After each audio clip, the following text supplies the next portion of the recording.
Assalamualaikum warahmatullahi wabarakatuh. Salam sejahtera bagi kita semua. Baik, di sini kami akan menjelaskan tentang teknik struktur bumi dan alam semesta.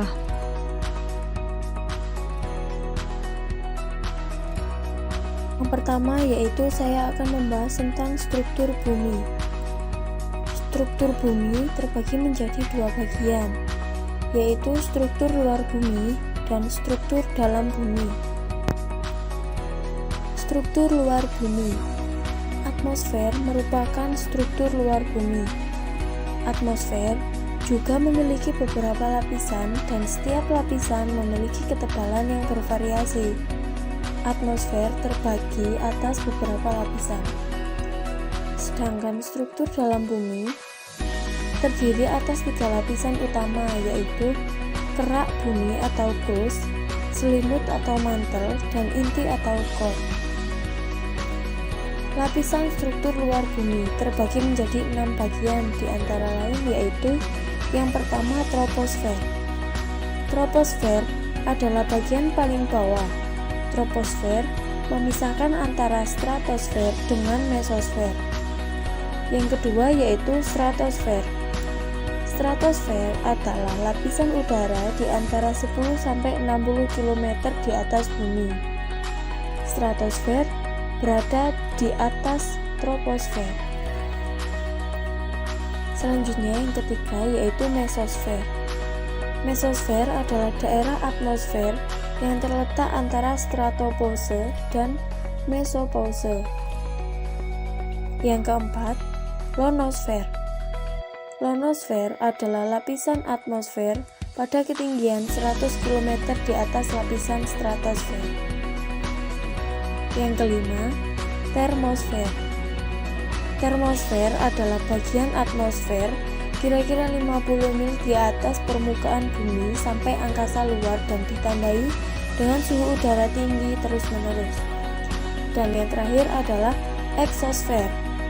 Eksosfer adalah daerah di luar atmosfer memiliki ketinggian kurang lebih 500 km.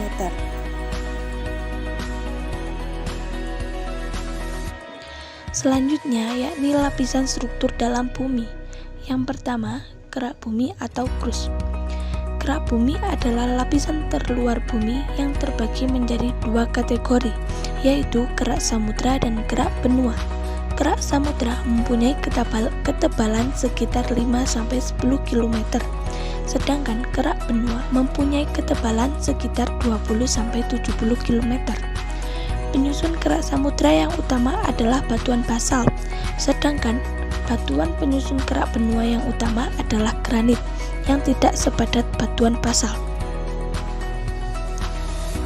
Unsur-unsur kimia utama pembentuk kerak bumi adalah yang pertama oksigen 46,6%, silikon 27,7%, aluminium 8,1%, besi 5,0%, kalsium 3,6%, natrium 2,8%, kalium 2,6%, dan magnesium 2,1%. Lapisan struktur dalam bumi yang kedua yaitu selimut bumi atau mantel. Selimut bumi atau yang biasa disebut dengan mantel bumi ini merupakan lapisan yang menyelubungi inti bumi dan merupakan bagian terbesar dari bumi, sekitar 83,2% dari volume dan 67,8% dari keseluruhan massa bumi. Terdiri dari material yang berfasa cair. Sering pula selubung bumi disebut sebagai lapisan astenosfer. Pada lapisan ini tempat terjadinya pergerakan-pergerakan lempeng-lempeng yang disebabkan oleh gaya konveksi atau energi dari panas bumi. Pergerakan tersebut sangat mempengaruhi bentuk muka bumi. Ketebalan selubung ini berkisar 2,883 km. Kemudian yang terakhir yakni inti bumi atau core. Inti bumi terletak mulai kedalaman sekitar 2.900 km dari dasar kerak bumi sampai ke pusat bumi. inti bumi dapat dipisahkan menjadi inti bumi bagian luar dan inti bumi bagian dalam. Batas antara selubung bumi dan inti bumi ditandai dengan penurunan kecepatan gelombang P secara drastis dan gelombang S yang tidak diteruskan. Keadaan ini disebabkan karena meningkatnya berat jenis material penyusun inti bumi dan perubahan sifat materialnya yang bersifat padat menjadi bersifat cair.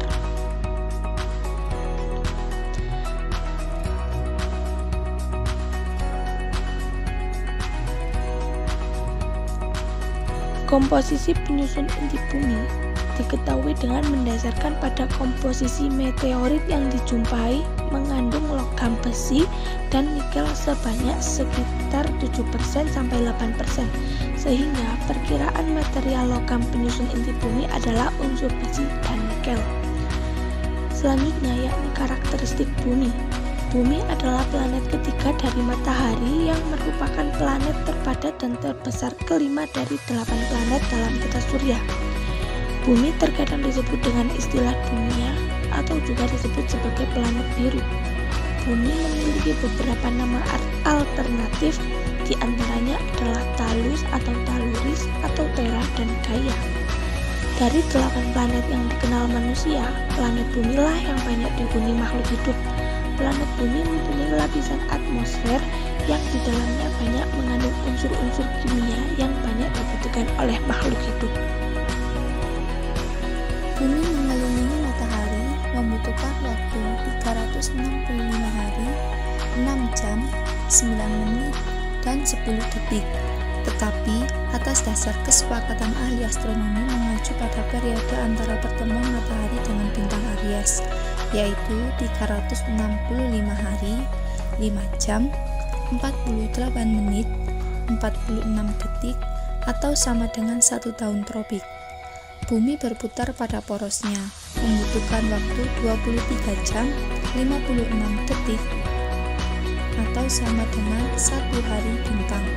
Bumi selalu diikuti bulan sebagai satelit bumi selama mengelilingi bulan. Yang selanjutnya yaitu teori terbentuknya bumi dan tata surya. Sejak zaman dahulu sudah banyak teori tentang terbentuknya bumi dan tata surya. Beberapa teori tentang proses terjadinya bumi dan tata surya adalah sebagai berikut. Di sini ada 5 teori. Yang pertama yaitu teori kabut nebula. Teori ini pertama kali dikemukakan oleh Immanuel Kant dan Laplace pada tahun 1796.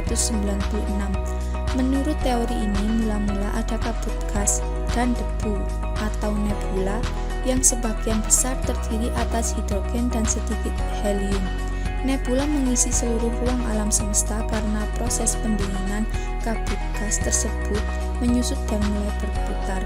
Proses ini mula-mula berjalan lambat, selanjutnya semakin cepat dan bentuknya berubah dari bulat menjadi semacam cakram. Sebagian besar materi mengumpul di pusat cakram, yang kemudian menjadi matahari, sedang sisanya tetap berputar dan terbentuklah planet beserta satelitnya. Yang kedua yaitu teori tidal atau teori pasang surut. Teori ini dikemukakan oleh James Hutchins dan Harold Jeffers pada tahun 1919. Menurut teori ini, ratusan juta tahun yang lalu sebuah bintang bergerak mendekati matahari dan kemudian menghilang. Pada waktu itu, sebagian massa matahari tertarik dan lepas, bagian-bagian yang lepas kemudian menjadi planet-planet. Yang ketiga yaitu teori planetesimal. Teori ini dikemukakan oleh Moulton dan Chamberlain yang menyatakan bahwa matahari merupakan salah satu dari bintang-bintang yang jumlahnya sangat banyak. Yang keempat yaitu teori bintang kembar. Teori ini dikemukakan oleh Hoyle. Hoyle mengungkapkan bahwa pada awalnya matahari merupakan bintang kembar yang berdekatan. Satu bintang meledak sehingga pecahannya berputar mengelilingi bintang yang tidak meledak. Gravitasi bintang besar yang tidak meledak menimbulkan perputaran. Bintang yang tidak meledak menjadi matahari, sedangkan pecahan-pecahan bintang yang meledak menjadi planet-planet dan satelit. Yang terakhir yaitu yang kelima, teori awan debu. Teori ini dikemukakan oleh von Whisken. Ia berpendapat bahwa tata surya terbentuk dari kumpalan awan gas dan debu pada 500 juta tahun yang lalu. Gumpalan awan mengalami pemapatan sehingga partikel-partikel debu tertarik ke bagian pusat awan serta membentuk gumpalan bola dan mulai berpiling.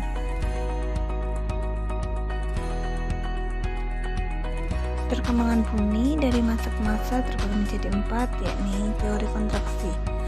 Teori ini dikemukakan oleh James Dana dan Elliott Bauman. Mereka berpendapat bahwa bumi mengalami pengerutan karena mengalami pendinginan di bagian dalam bumi akibat konduksi panas sehingga permukaan bumi menjadi tidak rata. Kedua, teori Descartes dan Suez. Dalam teori ini dijelaskan bahwasanya ketika bumi mengalami pendinginan maka terjadilah proses pengerutan dan kemudian semakin menyusut. Kerutan-kerutan ini yang disebut pegunungan.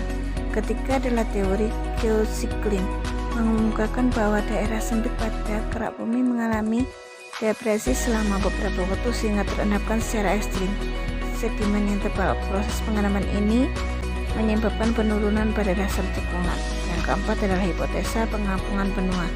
Pada tahun 1912, ahli dari Jerman bernama Alfred Wegener mengemukakan konsep ini dalam bukunya yang berjudul The Origin of Continents and Oceans.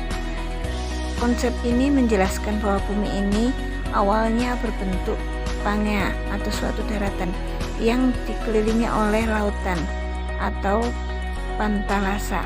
Selanjutnya, Pangea menjadi pecah sehingga terbentuk benua-benua. Kemudian benua-benua ini bergerak dan menempati tempat seperti sekarang ini. Fakta menarik tentang planet bumi.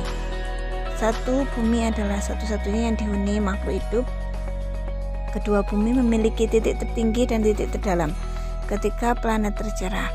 Keempat, memiliki perbedaan gravitasi. Kelima, bumi memiliki planet kembar. Keenam, bentuk bumi tidaklah datar.